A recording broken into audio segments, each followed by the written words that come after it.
BC political front కేంద్ర కార్యాలయంలో BC political front chairman Balagoni Balaraju Goud అన్న ఆధ్వర్యంలో పెద్దలు వైస్ చైర్మన్ దుర్గయ్య గారు, రాష్ట్ర కన్వీనరు ఎలికట్టి విజయ్ కుమార్ గారు, వైస్ చైర్మన్ మా నాగభూషణం గారు, కన్వీనరు బైరు శేఖర్ గారు, బీసీ సైన్యం రాష్ట్ర అధ్యక్షులు సింగం నాగేష్ గారు, సురేష్ ఆనందన్న గారు, వీళ్ళంతా కూడా ఈ సమావేశంలో పాల్గొని మరి రేపు జరగబోయే 3వ విడత గ్రామ సర్పంచ్ ఎన్నికల్లో బీసీ అభ్యర్థులను గెలిపించాలని, మరి తెలంగాణ ప్రజానికానికి, ఎస్సీ ఎస్టీ సోదరులకు, ఆగ్రకుల పేదల అందరికీ కూడా ఈ వేదిక ద్వారా బీసీ పొలిటికల్ ఫ్రంట్ తరఫున మేము విజ్ఞప్తి చేస్తున్నాం. ఎందుకంటే బీసీలను మానసికంగా 2.5 సంవత్సరాల పాటు కాంగ్రెస్ పార్టీ కానివ్వండి, ఇతర బీజేపీ బీఆర్ఎస్ పార్టీలు కానివ్వండి, రాజకీయంగా మానసికంగా సిద్ధం చేసినాయి. మీకు 42% రిజర్వేషన్లు ఇస్తున్నాము, మీరు 42%తోనే మీరు ఎన్నికలకు పోతారు, గెలవాలనేది ఒక మానసికంగా సిద్ధం చేయడం జరిగింది. కానీ తీరా వచ్చిన తర్వాత మరి గతంలో మాకు ఉన్న 23% రిజర్వేషన్లే కాకుండా 17% కుదించి ఉన్న నాలుకకు మందేస్తే కొన నాలుక ఊడిపోయినట్లు మరి బీసీ రిజర్వేషన్లను గతంలో కంటే 42% ఉన్న రిజర్వేషన్లు ఇస్తామన్నవి కాకుండా 23% ఉన్నాయి కూడా కేవలం 17%కే కుదింపు చేయడం జరిగింది.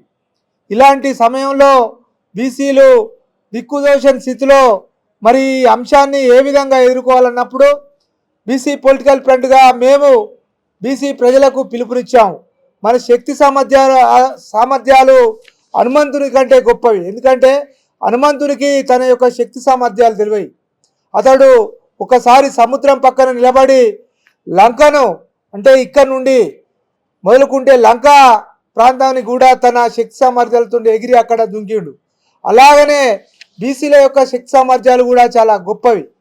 వాళ్ళు జనాభాలో 56% నుండి 60% ఉన్న జనాలకు మరి వాళ్ళ ఓటు వాళ్ళు వేసుకుంటే కేవలం గ్రామ పంచాయతీ ఎన్నికలే కాకుండా, సర్పంచ్ ఎన్నికలే కాకుండా మరి చట్టసభలలో కూడా వాళ్ళ ప్రాతినిధ్యం 60% ఉంటుందని మరి తెలుసుకోవడం జరిగింది.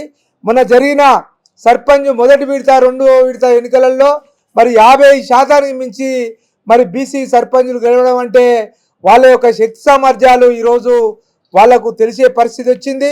మరి వాళ్లకు సపోర్ట్ చేసిన ఎస్సీ ఎస్టీ సోదరులకు, ఆగ్రకుల పేదలందరికీ, ప్రజాస్వామిక వాదులందరికీ కూడా ఈ సందర్భంగా మేము సవివరంగా ధన్యవాదాలు తెలుపుతున్నాం.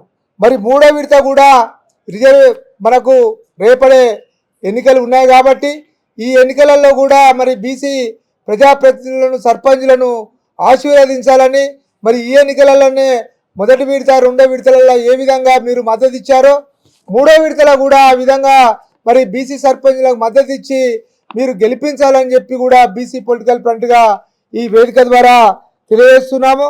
మరి ఇప్పటికే మనకు నిన్న ఢిల్లీలో మరి జంతర్ మంతర్ వద్ద ధర్నా జరిగింది.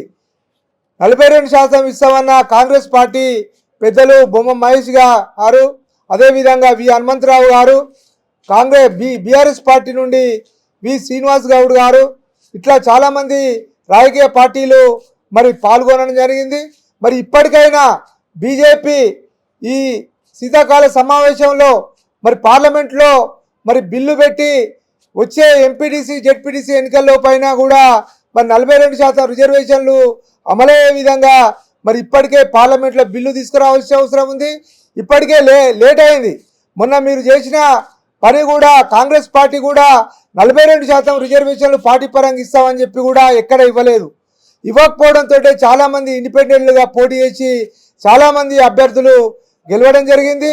మరి మీరు చాలామంది కూడా ధనదాహంతో మరి ఎన్నికలలో ఓట్లను నోట్లతో కొని ఏకగ్రీవాలు జరిగినాయి. ప్రజాస్వామ్యంలో సరైన పద్ధతి కాదు. మరి ఇప్పటికైనా రాజకీయ పార్టీలు ఒక లైన్ తీసుకొని ఈ 42% రిజర్వేషన్లను మరి పార్లమెంట్లో బిల్లు తీసుకొచ్చి 9th షెడ్యూల్లో పెట్టాలని సందర్భంగా విజ్ఞప్తి చేస్తున్నాము. లేని ఎడల రానున్న రోజులలోనే మరి ఒక బీసీలకు సంబంధించి ఒక రాజకీయ శక్తి కూడా భవిష్యత్తులో వస్తుందని చెప్పి కూడా ఈ సందర్భంగా తెలియజేస్తూ మరి రేపు జరిగే సర్పంచ్ ఎన్నికలలో బీసీలను అఖండ మెజార్టీతో గెలిపించాలని ఈ సందర్భంగా తెలంగాణ ప్రజానీకానికి విజ్ఞప్తి.